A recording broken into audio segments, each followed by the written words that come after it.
La fundación de Roma es uno de los mitos más conocidos de la antigüedad. Aunque para algunos se trate de simples fábulas, estos relatos fundacionales formaban parte esencial de la identidad romana. Como afirmaba Tito Livio en el siglo I, los orígenes de Roma estaban adornados con leyendas poéticas, y no correspondía al propio historiador confirmar ni desmentir tales mitos, sino transmitirlos como lo haría cualquier otro pueblo. Si otras ciudades mezclaban lo humano con lo divino en sus comienzos, Roma, debido a su gloria militar, podía asegurar que era hija de Marte. Lo cierto es que el origen de Roma no tiene una única versión, lo cual dependía mucho del autor del momento. Esto es debido a que algunos autores usaban fuentes distintas y aunque a veces parten de las mismas, cada uno lo interpretaba a su manera. Por eso no sorprende que ciertos personajes aparezcan de forma distinta según quien lo cuente. Algunos autores como Tito Livio, Dioniso de Halicarnaso o Plutarco ofrecían un enfoque más histórico, mientras que poetas como Virgilio proponían una visión mucho más épica. Cada autor imprimía su propia perspectiva, lo que explicaba las diferencias entre los relatos. Aunque uno de los antecedentes más importantes es la guerra de Troya, considerada un hecho indiscutible en la antigüedad. Los romanos afirmaban descender de los troyanos,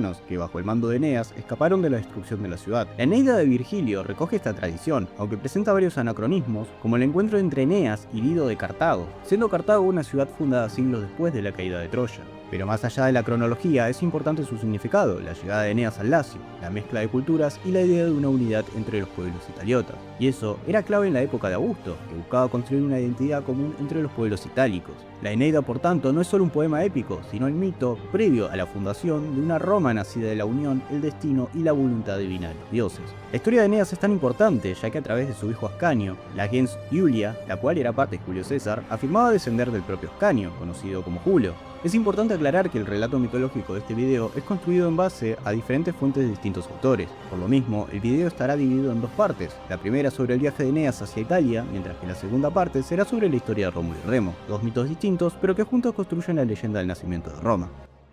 Este relato mitológico debe ubicarse a finales de la Edad de Bronce, cuando los aqueos habían emprendido una campaña contra Troya, la ciudad amurallada de la Troade. Estos eran guiados por Agamenón, el rey de los argivos, el cual lideraba una confederación de reinos griegos contra Troya. Estos atacaron la ciudad amurallada como respuesta al agravio cometido por el príncipe Paris, siendo que este había huido con Helena de Esparta, esposa del rey espartano Menelao y hermano de Agamenón. El asedio había durado 10 años, durante ese tiempo murieron muchos héroes, tanto aqueos como troyanos y aliados de estos. Entre ellos se encontraban figuras como el licio Sarpedón, Patroclo, el príncipe Héctor e incluso Aquiles, entre otros más. Finalmente, con la ayuda de Atenea, o según otras versiones gracias a la astucia de Odiseo, los aqueos idearon la estrategia del caballo de madera, logrando infiltrarse en la ciudad para poder tomarla. Cuando los aqueos se adentraron en Troya, esta fue reducida a cenizas junto con su pueblo y su rey. Asimismo, el anciano rey Priamo había sido asesinado por Neoptólemo, hijo de Aquiles. No obstante, un pequeño grupo de sobrevivientes logró escapar. Entre ellos estaba Eneas, hijo del mortal Anquises y de la diosa Venus, conocida como Afrodita por los griegos. Durante la guerra de Troya, Eneas había luchado con valentía, incluso enfrentándose a héroes como Diomedes y Aquiles, donde enfrentándose a este último fue quitado del campo de batalla por obra de Poseidón, ya sea por piedad o porque su destino no era perecer en aquel combate. Pero en aquella noche, durante la invasión de Troya, a Eneas se le presentó en sus sueños la sombra de Héctor, y le expresó que debía huir llevándose con él a los dioses penates de la ciudad. Durante la huida, Eneas cargaba a su padre en sus hombros,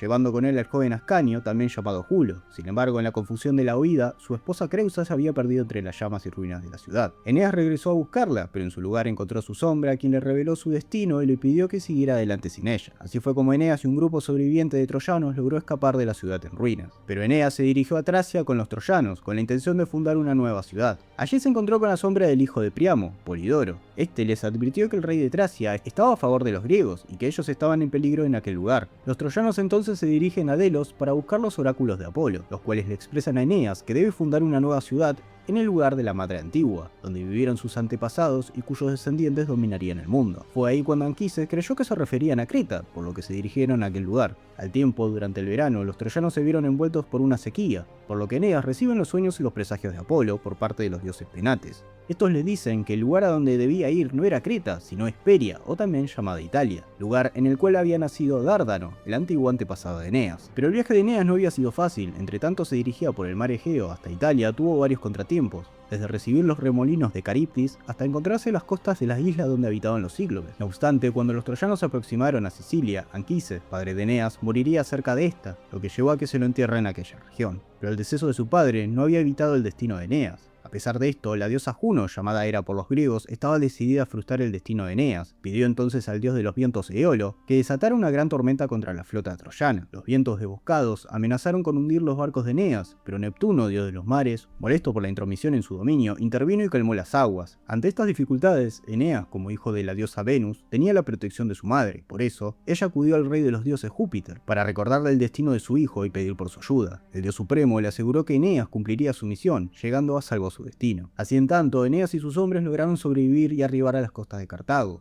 la ciudad que Juno protegía y donde esperaba retenerlo para alejarlo de su destino. Allí, la reina Dido le dio refugio y entre ambos surgió un profundo amor. Este amor había nacido por obra de Venus y Cupido. Sin embargo, Juno estuvo de acuerdo con la situación, porque si Dido y Eneas se enamoraban, este jamás cumpliría con su destino. Fue entonces cuando Júpiter envió a Mercurio para recordarle a Eneas cuál era su misión, la cual era fundar una nueva patria en las tierras de Hesperia. Eneas entonces, acatando los designios del rey de los dioses, abandonó a Dido, quien desesperada terminó quitándose la vida y maldiciendo a los descendientes de Eneas, lo que se consideraría un antecedente del odio entre Roma y Cartago. Cuando Eneas llegó a Italia, recordó la pérdida de su padre Anquises en Sicilia, lo que lo llevó a rendirle honores en los juegos fúnebres para honrar a su padre y fortalecer la unidad de su pueblo. Los troyanos en los juegos fúnebres compiten en las carreras de naves, combates de boxeo, tiro con arco y una exhibición ecuestre de los jóvenes. Pero ni siquiera en el duelo los troyanos encontraron la paz, ya que la diosa Juno, eterna enemiga de los troyanos, envía a Iris para sembrar la discordia y engañar a las mujeres troyanas para que quemaran las naves. Las mujeres, agotadas por la larga travesía, prenden fuego a las naves con la esperanza de quedarse en tierra firme. Pero los troyanos, cuando observan el humo de las llamas, se aproximan al lugar. Eneas, desesperado, suplica a los dioses por ayuda, y es Júpiter quien, apiadado de este, envía una tormenta para salvar parte de los barcos.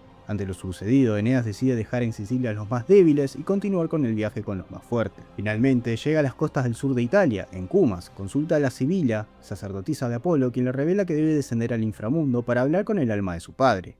Pero para lograrlo debe encontrar el ramo de oro, ofrenda sagrada a Proserpina. Entonces, guiado por palomas enviadas por su madre, Eneas halla el ramo y se adentra en el reino de los muertos. Eneas atraviesa pasajes sombríos y contempla el destino de las almas condenadas, como la propia reina Dido, quien lo rehuye en silencio. Finalmente, Eneas llega a los Campos Elíseos, donde encuentra a su padre Anquises, quien lo recibe con orgullo y felicidad. Allí, el padre de este le revela los misterios del más allá, las almas que esperan volver a nacer y los futuros héroes de Roma, desde Rómulo hasta Augusto. Al retornar al mundo de los vivos y llegar a las costas de Lacio, también llamada Laurento, Eneas encontró a los pueblos de Laurento, gobernados por el rey Latino. Una profecía había anunciado al rey Latino que su hija Lavinia se casaría con un extranjero destinado a gobernar la región, lo que llevó a Latino a recibir a Eneas con hospitalidad y ofrecerle la mano de su hija. Sin embargo, antes de la llegada de Eneas al Lacio, el rey, al no tener descendientes varones, debía heredarle el reino al primero que se case con su hija, por lo que Turno, rey de los Rútulos, se había convertido en el pretendiente perfecto. Pero la situación cambió cuando el oráculo vaticinó la llegada de Eneas, y que éste debía casarse con Lavinia. Este oráculo no fue del agrado de Turno, ni de la esposa de Latino, la reina Amata, por lo que Turno, instado por la diosa Juno y con el apoyo de Amata, le declaró la guerra a los troyanos, enfrentando a los troyanos también con los propios autóctonos del Lacio. En el conflicto, Eneas forjó alianzas con otras tribus itálicas, como los etruscos y los arcadios, liderados por el rey Evandro y su hijo Palante. En el transcurso de la búsqueda de la ayuda de Evandro, Eneas encontró un prodigio.